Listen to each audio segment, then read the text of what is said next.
గుర్తించి మాకు రెగ్యులరైజ్ ఇచ్చారో ఆ హామీని ముఖ్యమంత్రి గారికి గుర్తు చేస్తూ ఆ హామీని త్వరలో మాకు జియో కాపీ లాగా విడుదల చేసి మా అందరికీ సంతోషాన్ని ఇవ్వమని ముఖ్యమంత్రి గారిని సభాముఖంగా వేడుకుంటున్నాము.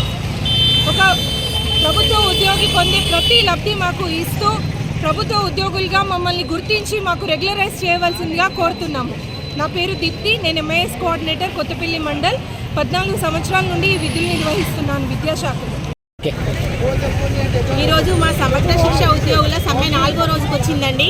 ఇప్పటి వరకు గవర్నమెంట్ ఎట్లాంటి నిర్ణయం కూడా చెప్పలేదు. వారి యొక్క మాటల కోసమే మేము ఎదురు చూస్తున్నాము. గత 18 సంవత్సరాల నుంచి వెట్టి చాకిరీ వ్యవస్థలోనే పనిచేస్తున్నాము. విద్యా వ్యవస్థలో ఉన్నటువంటి వెట్టి చాకిరీ చేస్తున్నామండి. చాలా తక్కువ వేతనాలకి చాలా వేటేస్తున్నామండి. ఈ వేతనాలతో మా కుటుంబాన్ని మా పిల్లల్ని పోషించుకోలేని పరిస్థితుల్లో ఉన్నామండి. ఇప్పటి వరకు మాకు ఎట్లాంటి రెగ్యులర్ స్కేల్ కానీ పే స్కేల్ కానీ రావట్లేదు. చాలా తక్కువ జీతాలకు పనిచేస్తున్నాము. ఇప్పటికైనా మన సీఎం రేవంత్ రెడ్డి గారు ఇచ్చిన మాట ప్రకారం మమ్మల్ని అందరినీ రెగ్యులరైజ్ చేస్తారని, మా బతుకులలో వెలుగులు నింపుతారని ఆశిస్తున్నామండి. నా పేరు స్వప్న, స్పెషల్ ఆఫీసర్ కేజీబీవీ మానవ. సమగ్ర శిక్ష ఉద్యోగులుగా విధులు నిర్వహిస్తున్న మేము ఈరోజు 4వ రోజు నిరవధిక సమ్మెకి చేరుకున్నాము. ఇప్పటి వరకు కూడా ప్రభుత్వం మేము చేస్తున్న సమ్మెని గుర్తించి మా డిమాండ్లని గుర్తించి ఎలాంటి స్పందన ఇంతవరకు మాకు అందలేదు.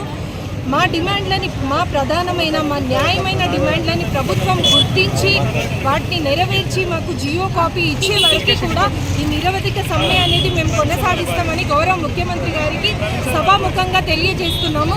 మా ప్రతి ఒక్కరి డిమాండ్ ఒక్కటే, ఇంత మంచి ఉన్నతమైన విద్యాశాఖల్లో విధులు నిర్వహిస్తున్న మేము కనీసం మా కన్న పిల్లలకి కూడా ఒక ఉన్నతమైన విద్యని అందించే స్థితిలో మేము లేము. అంత జీతం కూడా మాకు గవర్నమెంట్ ఇవ్వట్లేదు.